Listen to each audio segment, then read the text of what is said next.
तर आता तुमचे फ्लॅट किती आहेत? 56 फ्लॅटला किती इंची कनेक्शन लागेल? कमीत कमी 2 इंच तरी त्यांनी द्यायलाच पाहिजे। 2 इंच कनेक्शनच्या ठिकाणी तुम्हाला पाऊण इंच कनेक्शनवर पाणी जर तो द्यायला लागला तर ते पाणी अपुरच आहे। ॲग्रीमेंट मध्ये म्हणताना 24 तास पाणी असं म्हटलेलं असेल आणि त्यांनी जर तुम्हाला इतकं कमी पाणी दिलं असेल तर तुम्हाला त्याची आता तक्रार करण्याची पद्धत कशी आहे?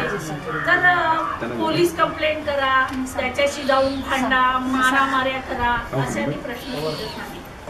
आणि ते त्यांचे सगळ्यांच्याकडे ओळखी असतात, ते पैसे खाऊ घालू शकतात, ते आणखी काही करू शकतात आणि ते सगळ्यांना दबू शकतात। मग आपण जिंकायचं कसं? तर सनदशीर मार्गाने जर आपण गेलो तर आपण बरोबर जिंकू शकतो। म्हणून पत्रव्यवहार करायचा, तुमचे जे कागदपत्र ॲग्रीमेंट आमच्याकडे जे आहे दिलेलं त्याचा आम्ही अभ्यास केला आणि कोणत्या पद्धतीने पत्रव्यवहार कोणाकोणाकडे करायचा, तुम्हाला कॉर्पोरेशनशी पत्रव्यवहार करावा लागेल, जिल्हाधिकाऱ्याचे काही पत्रव्यवहार करावा लागेल, मागासवर्गीयांसाठी ही जर संस्था उभी करायची त्याला काही स्पेशल परवानग्या दिल्या असेल तर ज्या कोणी दिलेले आहेत त्या संस्थेशी आपल्याला पत्रव्यवहार करावा लागेल आणि सगळी माहिती कायदेशीर जमवून मग आपण आपल्याला ठरवावे लागेल।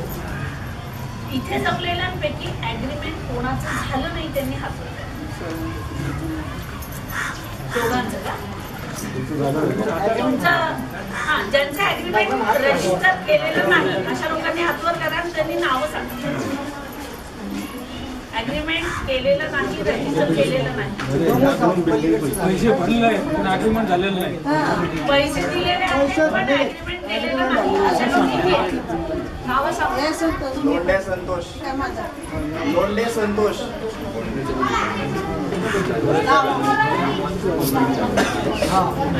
प्रमोद जाधव, नाव सांगा ना।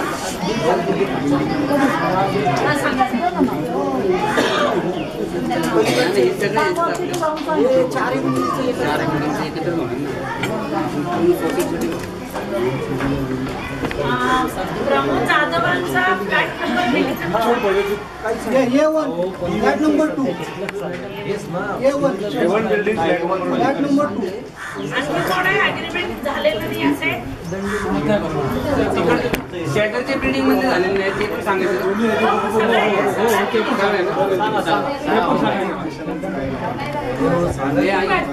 आई पाहिलं म्हणून फ्लॅट नंबर सांग, नाव सांग। हो भाऊ त्याला समजावून सांगा माझा आणि ताबापत्र कोणालाही दिलेलं नाही पण ॲग्रीमेंट रजिस्टर आणि मुख्य त्यांचं ॲग्रीमेंटच रजिस्टर झालं नाहीये तर त्यांची नावं महत्त्वाची आहे ना। त्यांचं नाव सांगा आणि काय लोक सांग ना। चेक पेमेंट केलं, चेक पेमेंट केलं, चेक पेमेंट 1 मध्ये आणि ते फक्त 40,000 कॅश घेतलेले आणि ॲग्रीमेंट रजिस्ट्रेशनसाठी तुमच्याकडनं प्रत्येकाकडनं 40,000 हो 40,000 45,000 घेतले।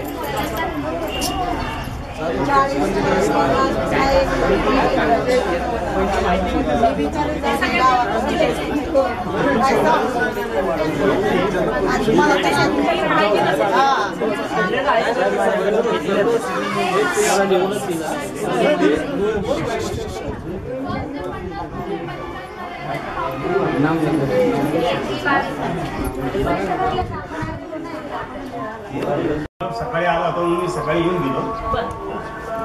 मी ज्यावेळेस आता सांगितल्याप्रमाणे माझ्याकडनं मी प्रथमतः 80,000 रुपये घेतले, नंतरचे 45,000 रुपये तुम्ही सांगितल्याप्रमाणे त्याचा काय त्यांनी कुठल्या प्रकारे लिखापढी केली नाही, जे काय मीटरचं आणि पाण्याचं वगैरे त्या संदर्भात त्यांनी 85,000 रुपये घेतले पण ते काय दाखवले गेले नाही। पण 80,000 आम्ही चेक लिहिले। त्यानंतर मग मला सांगितलं तुमच्या वयाच्या मनाने तुम्हाला लवकरात लवकर बँक लोन करायला लागेल कारण 50 वर्ष पूर्ण झाली।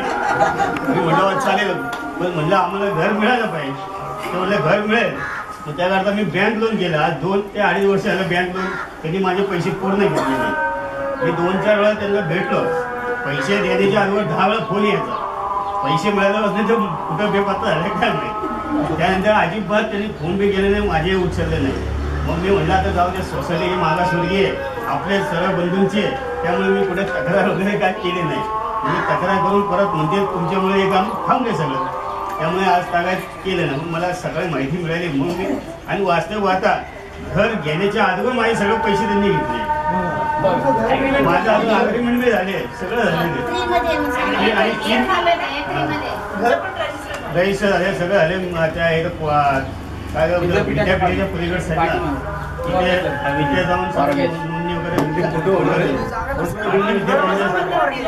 कागदपत्र ताबा नाही ना अजिबात, ताबा नाही काय.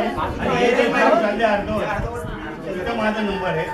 मला पहिल्यांदा जाईल तुमच्या 2 महिन्यामध्ये होईल असं म्हणता 26 महिने लागले, पण आज ताग्यात ते मिळालं नाही. तेवढ्या सगळ्याच्यामध्ये मला एक महत्वाची गोष्ट तुमच्या तक्रारीमध्ये आली पाहिजे की आजपर्यंत एवढे पैसे दिले पण एकदाही पावती दिली नाही. आधी वाक्य लिहून त्याच्या खाली अंडरलाईन करा, कारण ही अतिशय चूक आहे की तुम्ही पैसे घेता आणि तुम्ही पावती देत नाही. हे व्यवस्थापनाच्या दृष्टीने अत्यंत चुकीची गोष्ट आहे. आणि एक वेळ असं मॅडम की त्यांना मी सांगितलं सेंट्रल बँक आहेत, त्या बँकेत तुम्ही आम्हाला लोन करा. स्पष्ट सांगितलं मी. म्हणलं सेंट्रल बँका अन्य काय आमच्या ज्या खात्या असतात त्या खात्याचे आम्ही तुम्हाला बँक लोन करून देतो. कारण तिथं काय तर लोन घेतल्यानंतर व्याज कमी असतं. पण तो म्हणून असं म्हणतो की त्यांनी त्या बँकेत पत पेटीमध्ये जायला पाहिजे. म्हणजे त्यांनी तुम्हाला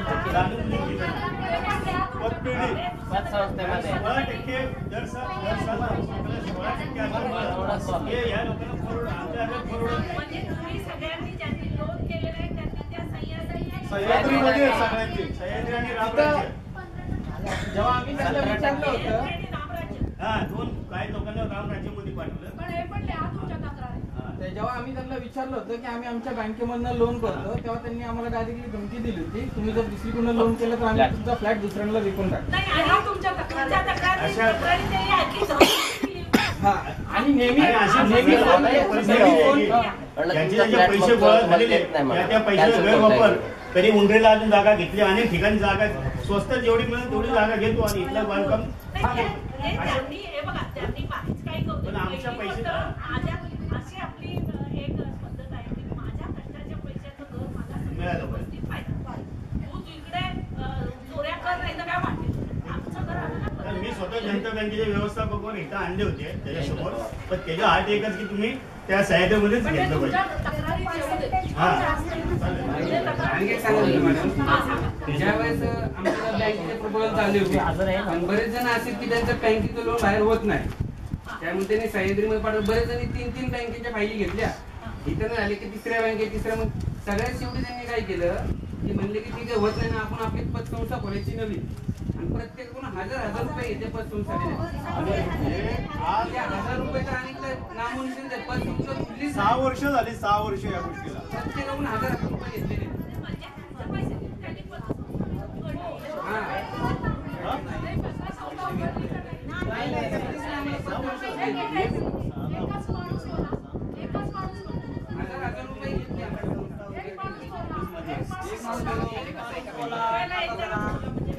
हजार रुपये आमच्याकडून घेतले, पण संस्था कुठे आम्हाला माहिती नाही, आम्हाला काही दाखवली सुद्धा नाही. नाही 1000 रुपयाची पावती आहे.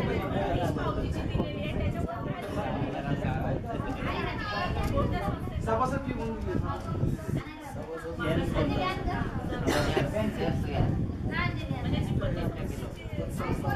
सेपरेट पण संस्थेची पावती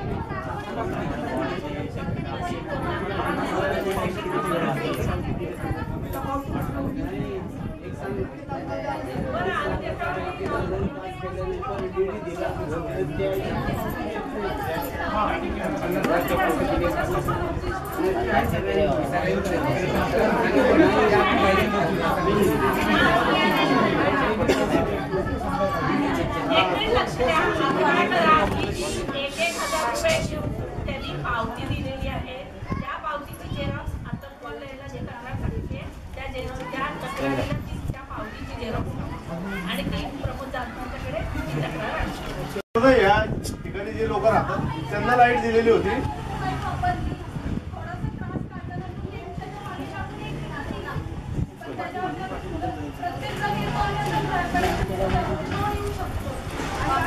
बरं, दुसरी गोष्ट मला विचारायची आहे. मी जास्त भरणार नाही. आता एक कॉमन मीटर बघतो तर तुम्ही लाईट घेत असाल, तुम्हाला बिल किती येतं? 20,000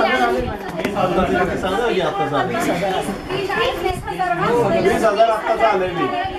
नाही, हा कॉमन मीटरचा बिल कोण भरतो? सभासद घेतले.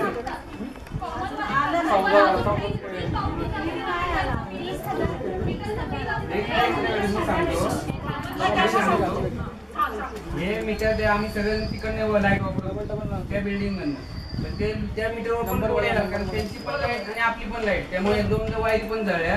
त्याच्यानंतर आम्ही त्यांच्याकडे गेलो तर ते आम्हाला प्रत्येक सांगितलं की तुमचे अर्ज दिलेले मीटरसाठी.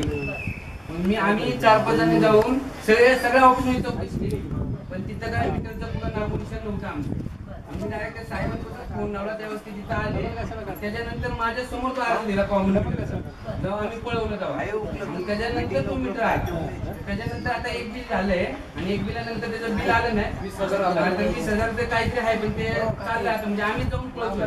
तो येत पण नाही बघत पण नाही. ते आता सगळ्यांना काढून मारायचं. आता प्रत्येक जण 2,000 रुपये काढतात. त्याशिवाय पर्याय नाही मॅडम, पर्याय नाही. हो, कमर्शियल रेट.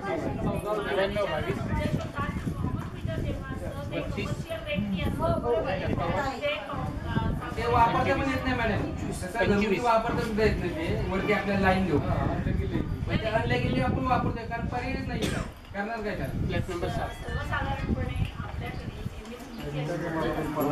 की कॉमन मीटर ते त्यांच्या कामासाठी बिल्डरला नेतात. मग बिल्डरचं एकदा कम्प्लीट झालं, कम्प्लिशनसाठी मिळालं की त्याला त्यांच्या आधी त्यांनी प्रत्येकाच्या नावाने मीटर बसवायला. आता त्याने मीटर बसवलेलं नसेल तर ते मीटर त्याच्या नावावर असेल. त्याच्याशी खरं सांगायचं की आमचा काही संबंध नाही. ते मीटर त्याच्या नावावर आहे तर त्यांनी बिल भरले पाहिजे. पण असा आहे की आपण असा विचार करतो की आपण लाईट वापरतो बिल भरायला आपण तयार असतो. पण ते जे बिल येतं ते त्याला कमर्शियल रेटनी येतं. ते घरगुती बिलाचं जो दर आहे त्या दराने येतं, ते जास्ती दराने येतं आणि म्हणून ते एवढं मोठं असतं. आणि म्हणून तर ते तुम्ही 7 रुपये दराने जर युनिटला घरगुती वापरासाठी असेल तर ते 12 रुपये भरावे लागतात. म्हणजे तुमचे पैसे जास्त जातात आणि याला जबाबदार तो आहे कारण त्यांनी कबूल केलं आहे विजेची सोय करून देईल. त्यासाठी त्यांनी तुमच्याकडनं पैसे मेन शूटर राहिला का माझं करून द्यायला म्हणून मी तुम्हाला विचारलं की मीटर किती जणांना आहे आणि किती जणांना नाही. आता ज्यांना मीटर या बिल्डिंग मध्ये कोणालाच नाही. या बिल्डिंग मध्ये कोणालाच नाही, तिकडे मीटर आहे. जाधवांच्याकडे जे तक्रार द्याल त्याच्यामध्ये ज्यांना स्वतःचं मीटर आहे त्यांनी लिहा की आम्हाला स्वतःचं मीटर मिळालेलं आहे. आणि पैसे किती भरले मॅडम? कारण प्रत्येक वेगवेगळे पैसे घेतले. मीटरचेही वेगवेगळे पैसे घेतले त्यांनी मीटरचे सुद्धा. तर त्याच्यामध्ये मीटरला किती पैसे दिले ते पण लिहा. तुम्ही जेवढे पैसे ज्या ज्या गोष्टीसाठी मागितले त्याचे जे दिलेले आहेत ते त्या तक्रारीमध्ये संपूर्णपणे लिहा. कारण ते सगळे आपल्याला त्याला दाखवले त्याच्याकडे ते काम करून द्यायला लागेल किंवा नाही तर पैसे तरी आपल्याला वसूल करायला लागेल. ठीक आहे? अजून कोणाला काही विचारायचं आहे?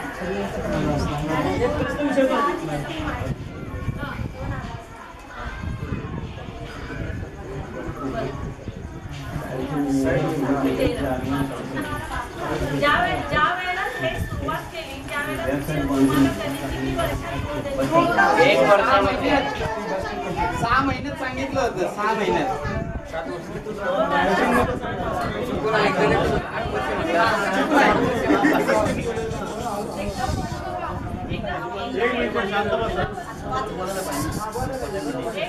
एखादी गोष्ट जेव्हा कुणीतरी विचारत असतं त्यावेळेला सगळ्यांनी शांतपणे काय ऐकायचं किंवा शंका तुमच्याही मनात असेल मग तुम्हाला वेगळं उत्तर द्यायला लागेल. त्यापेक्षा एकदा आता त्यांनी काय प्रश्न काढला की 2006 मध्ये त्यांनी तुमच्याकडनं पैसे घेतले आणि त्यावेळेला किती वर्षात देतो म्हणलं तर 2 वर्षात म्हटलं होतं. प्रत्यक्षात त्यांनी दिलं का मग 2012 मध्ये म्हणजे 2006 ते 2012 6च्या नंतर 8 मध्ये द्यायला पाहिजे होतं. 8 ते 12 4 वर्षाचा उशीर झाला.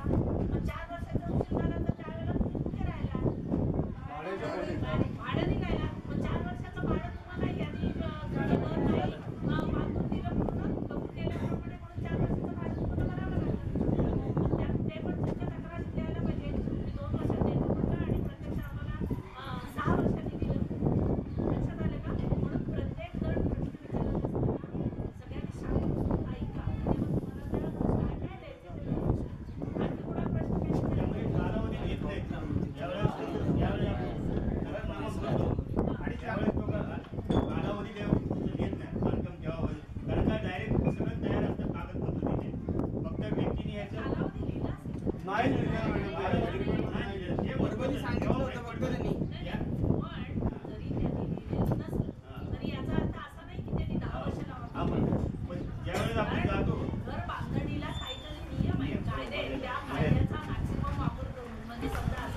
की 2 वर्षाच्या ऐवजी 3 वर्ष हे मॅक्सिमम असेल.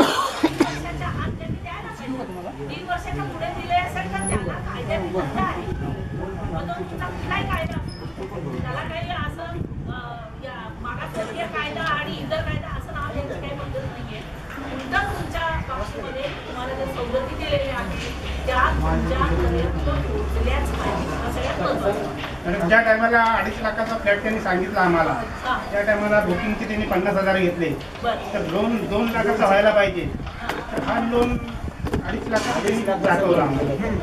म्हणजे तुमचं म्हणणं असं आहे की 2.5 लाखाचा फ्लॅट असेल तर बुकिंग अमाऊंट 50,000 रुपये घेतले. तर 2 लाख रुपये त्यांनी नंतर घ्यायला पाहिजे. तर त्याच्याऐवजी त्यांनी नंतर 2.5 लाखात लोन केलं. ते जमिनीचे पैसे सांगितले आम्हाला. आणि त्याच्यानंतर 75,000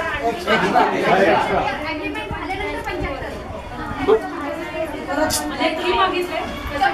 नोटीस नोटीस दिलं त्यांनी. आतापर्यंत नोटीस दिली? नोटीस दिली. हो गया. घरी पण आपण नोटीस आहे. नोटीस आहे कोण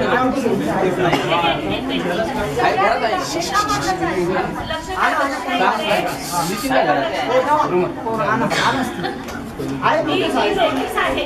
प्रत्येकाला आली नोटीस. वकिलांच्या तर्फे 75,000 रुपयाची मागणी केलेली नोटीस आहे. त्याची झेरॉक्स तुमच्या तक्रारीला जोडा. म्हणजे तक्रारीला काय काय जोडायला सांगितलं मी? 1,000 रुपयाची मागणी आणि आता हे ही जी नोटीस दिलेली आहे तुम्ही 75,000 रुपये भरा. त्याची पण झेरॉक्स तुमच्या त्या तक्रारीला जोडायची आणि ती सगळी ग्रामपंचायतीकडे द्यायची. पण ती जेव्हा सगळ्यांनाच नसणार. सगळ्यांना नोटीस पाठवले.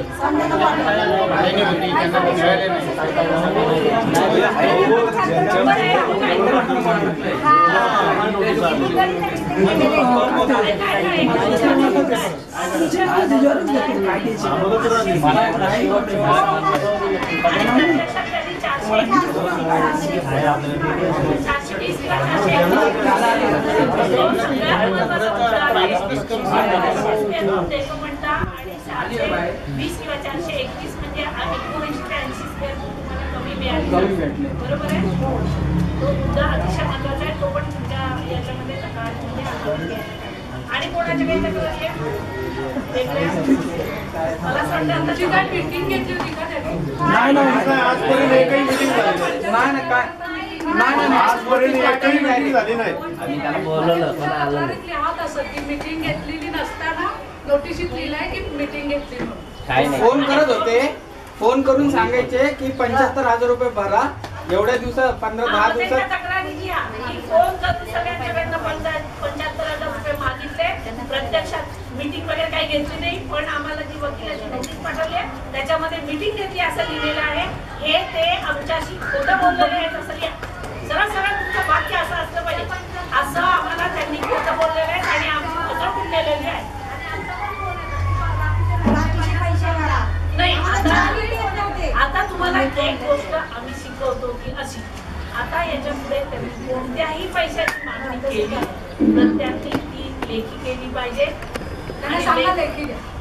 सगळ्यांनी मिळून सांगा. नाहीतर आम्ही आता तुम्हाला एक नोटीस त्यांना पाठवायला सांगणार होतो. आता जी कमिटी नेमलेली आहे त्या कमिटीतल्या लोकांना तुम्ही जमलं तर वार वाटून घ्या. म्हणजे सोमवार